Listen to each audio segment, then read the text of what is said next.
ba? Yung milagro ng pagbuhos ng mga petals, sabi nila sa Lipa, sa Batangas Park. Matagal na yan. Yung bang nakita daw yung imahe ng mukha ni Mama Mary at ni Jesus Christ doon sa mga talulot ng bulaklak. Aalamin po natin kung ano na ang update. Ito ba'y dineklara na ng Vatican at ng Santo Papa na totoong isang milagro?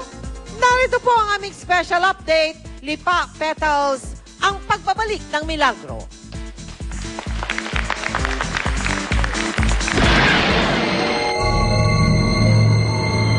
Kung ang Lourdes sa France ay pinaniniwala ang pinagpapakita ng mahal na birhen, dito sa Pilipinas may isang lugar na sinasabing pinangyarihan din ang ganyang milagro. At ito ang monasteryo ng Carmel ng Lipa. Balikan natin ang nakaraan. Mahigit sa 60 taon nang nakakaraan ng tumakas si Teresita Castillo sa kanilang tahanan upang magmadre sa monasteryo sa Lipa. Pangalan niya si Teresing Castillo, who was the youngest child of the former Governor Modesto Castillo of Batangas. Ayon sa aklat na I Am Mary Mediatrix of All Grace na nalimbag noong 2008, dito mababasa ang mga accounts ni Teresita sa buhay niya sa loob ng monasteryo. Anak, sigurado ka ba na gusto mo magmuha? Opo. Narito ang ilang pangyayari ayon sa aklat. July 4, 1948 nang siya ay pumasok sa monasteryo ng Carmel. Ayaw ng kanilang mga magulang na siya ay pumasok. Mga kapatid niya ay ayaw din. Tinangka siyang ilabas ng kanyang mga magulang at kapatid sa monasteryo. Dahil gusto niya magmadre at sumunod sa kalooban ng Diyos, ay patuloy siya, pumasok siya ng kumbento. Isang araw, July 31, 1948, isang di maipaliwanag na pangyayari ang kanyang naranasan. Nagpakita sa kanya ang demonyo.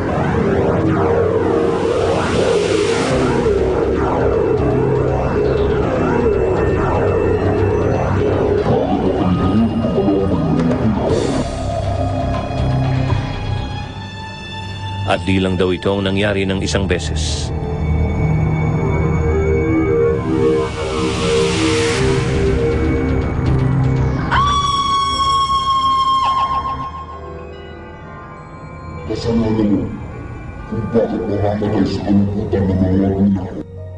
Lingid sa kanyang kaalaman, ito daw ay isang pagsubok kay Teresita sapagkat noong August 18, 1948. Huwag kang matakot.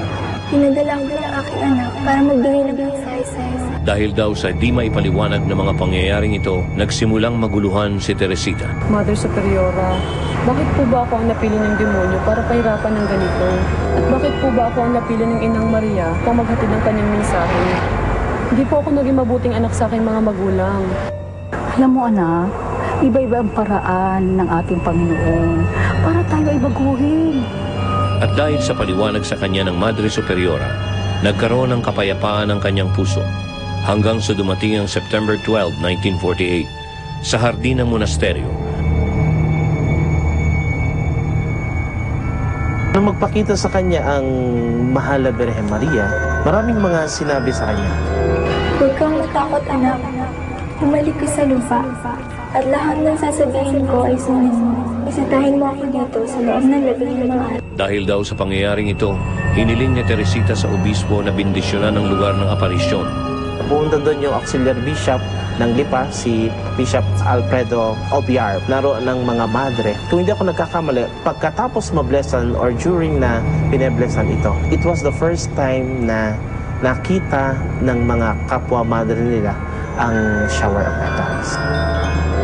Ayon sa mga kwento, umulan daw ng napakaraming talulot ng rosas. Hindi lang sa loob ng monasteryo kundi maging sa labas nito. Ang mga ito raw ay kakikitaan ng mga larawan. Pag tinignan mo maigi, parang yung iba may mga images. Yung mga images of Holy Family, ng Our Lady, then saints, meron din. Kaya naman nung panahong yon, dinumog ang Lipa ng napakaraming tao. Ginamit nila for healing. Ito nga si Maria Socorro Dichoso, pinanganak siya noong 1948. Yung kanyang bumbunan ay parang may butas. Pagka umiiyak daw itong batang ito ay lumulobo.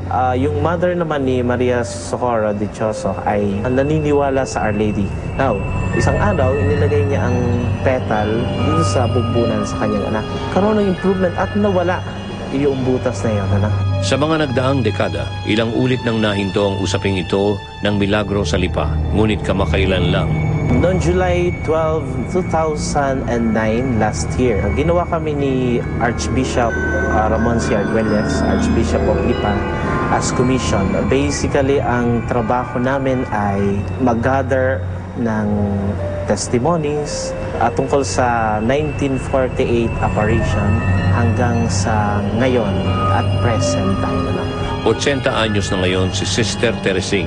At bagamat di pa pinatutunayan ng Vatican na ang di umanong milagrong ito ay totoo, ang pangyayaring ito ay naging inspirasyon sa maraming Katoliko sa Lipa, sa isang lugar na kung saan sinasabing ilang beses nagpabalik-balik ang mga himala. Ang totoo yung Mary mediatrix of all grace. Yan ay nasa doctrine ng simbahan niya, nasa Vatican. Ito yan, hindi nga lang dogma pa. Ibig sabihin, na dapat paniwalaan ng lahat ng Katoliko if you want to remain Catholic. No? Another thing is, totoo bagay yung apparition. Ako naniniwala totoo yun. At naniniwala ako na privileged place ang Lipa.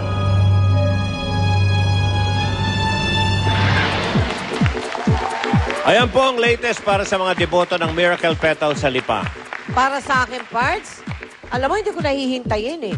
Kung kailan madedeclare na tunay na milagro yung pangyayaring yun, ano? Tagal pa yun dahil maingat ang Catholic Church dyan, eh, no, ha?